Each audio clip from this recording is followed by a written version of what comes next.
देखिए हर खबर यहीं पर, सब्सक्राइब कीजिए TV9 भारतवर्ष। और अब बात चीन पर उस प्रहार की जिसे लेकर इस वक्त पूरा भारत एकजुट दिख रहा है। यह प्रहार है चीन की अर्थव्यवस्था पर। हम बात कर रहे हैं बॉयकॉट चाइना की। इस वक्त देश में चीन के खिलाफ एक माहौल, जज्बात जो होना लाजमी, क्योंकि चीन ने कोरोना बांटने के बाद LAC पर जो गुस्ताखी की, उसके बाद हर कोई चीन को सबक सिखाना चाहता है। सरहद पर सेना मोर्चा संभाले हुए है और देश के अंदर चीनी सामानों के बहिष्कार की क्रांति जोर पकड़ती जा रही है। यानी confederation of all India traders CAIT के ताजा सर्वे में 98.8% लोगों ने चीनी सामान के बहिष्कार का समर्थन किया। 19 जून से 27 जून तक हुए इस ऑनलाइन सर्वे में व्यापारियों, छोटे कारोबारियों, उद्यमियों, किसान, आम उपभोक्ताओं और सामाजिक संगठनों से अलग अलग वर्गों की राय ली गई और ज्यादातर चीनी सामान के इस्तेमाल के खिलाफ है। यह सर्वे बताता है कि लोगों में किस कदर गुस्सा है, और ये गुस्सा सिर्फ सर्वे में ही नहीं, सड़कों पर दिख रहा है। गुस्साए लोग चीन को सबक सिखाने के लिए चाइनीज प्रोडक्ट्स की होली जला रहे हैं, लोगों से भी बॉयकॉट की अपील कर रहे हैं। लेकिन सवाल यह है कि क्या सिर्फ चीन का सामान जलाकर यह जंग जीती जा सकती है? क्या यह चीन को सबक सिखाने के लिए भारत का कारगर हथियार हो सकता है? अगर चीन और भारत के बीच व्यापार को पूरी तरह बंद कर दिया जाता है तो चीन के निर्यात पर केवल 3% का असर पड़ेगा, जबकि भारत को 5% का नुकसान झेलना पड़ेगा।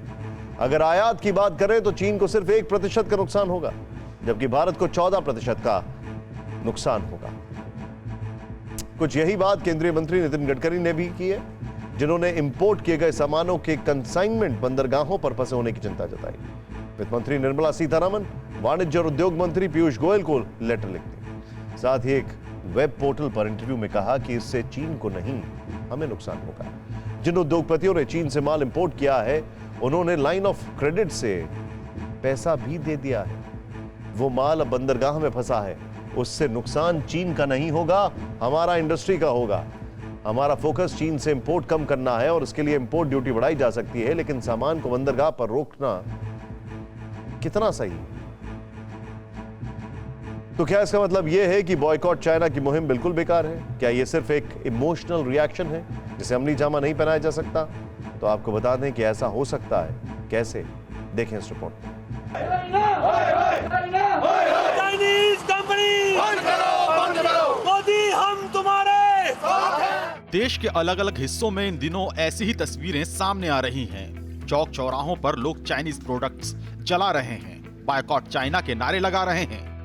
ये जज्बात और बायकॉट चाइना की क्रांति अपनी जगह बिल्कुल सही है, क्योंकि चीन की सबसे बड़ी ताकत है उसकी अर्थव्यवस्था, जिस पर बड़ी चोट करके उसे सबसे तगड़ा सबक सिखाया जा सकता है। लेकिन इसके लिए सिर्फ जज्बात और नारों से काम नहीं चलेगा। उसके लिए सारी ऊंच नीच देखते हुए फॉर्मूला बनाना होगा, पूरी प्लानिंग करनी पड़ेगी।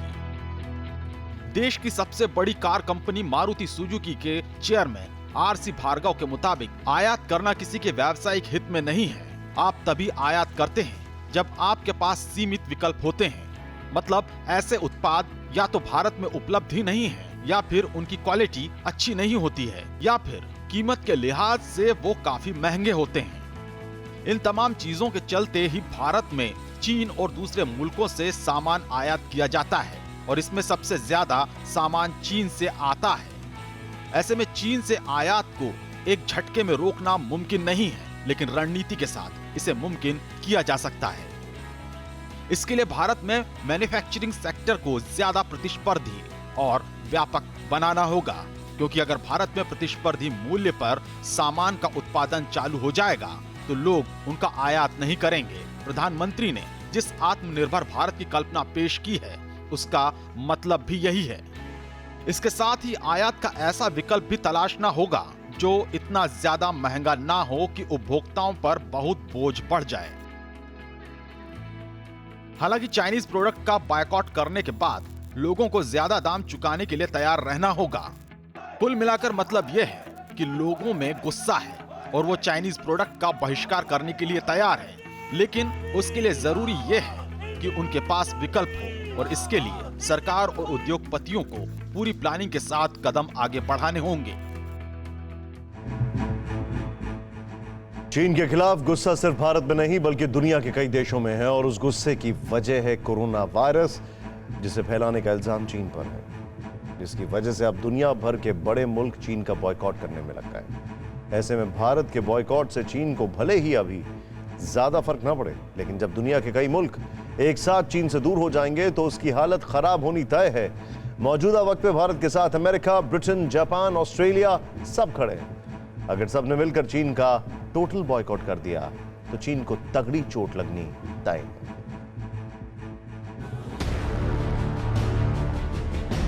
चीन के खिलाफ दुनिया भर में गुस्सा किस कदर बढ़ता जा रहा है वो आप इस बात से समझ सकते हैं कि ऑस्ट्रेलिया की 88% आबादी मानती है कि चाइनीज प्रोडक्ट्स पर निर्भरता कम की जाए और ब्रिटेन में 49% लोग चीनी सामान का बहिष्कार कर रहे हैं।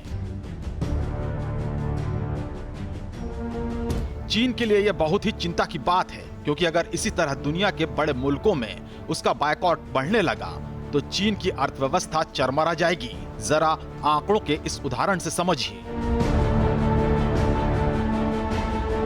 दरअसल चीन की अर्थव्यवस्था की सबसे बड़ी ताकत है, या यूं कहें कि रीढ़ की हड्डी है, वो है निर्यात। लेकिन जिन देशों में उसका ज्यादातर निर्यात होता है, अगर वो बंद हो जाए तो चीन को निर्यात के मामले में करीब 40% का नुकसान होगा, जिसकी भरपाई करना चीन के लिए नामुमकिन होगा। कोरोना वायरस के लिए चीन को जिम्मेदार ठहराते हुए पूरी दुनिया में जो गुस्सा है, उसका नतीजा है कि अब चीन से दुनिया का मोह भंग होने लगा है। वहां मौजूद कई कंपनियों ने दूसरे देशों का रुख कर लिया है या फिर करने की तैयारी में है।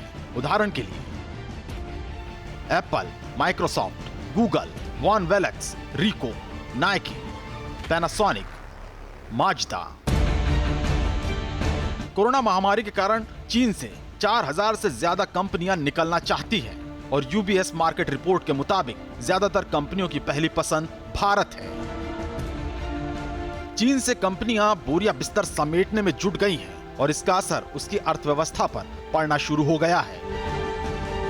जून में चीन के पीएमआई यानी परचेज मैनेजर इंडेक्स में गिरावट के पूरे आसार हैं, जिसका मतलब यह है कि कारखानों के कामकाज पर असर पड़ रहा है, उत्पादन घट रहा है। इस सब का मतलब यह है कि अगर भारत और बाकी मुल्क मिलकर चीन का ग्लोबल बायकॉट करें तो चीन को इतना नुकसान हो सकता है जिससे वो शायद उबर भी ना पाए। चीन का एक्सपोर्ट भारत में सिर्फ 3% है और यह सच है कि सिर्फ भारत ने चीन का बॉयकॉट किया तो इसका फर्क नहीं पड़ेगा, लेकिन चीन की अमेरिका से ठनी हुई है, ऑस्ट्रेलिया से ठनी हुई है, जापान और कई देशों से ठनी हुई है और चीन जानता है कि अगर सभी ने उसका बॉयकॉट कर दिया तो अब तक का बनाए उसके आर्थिक किले के ढहने में देर नहीं लगेगी।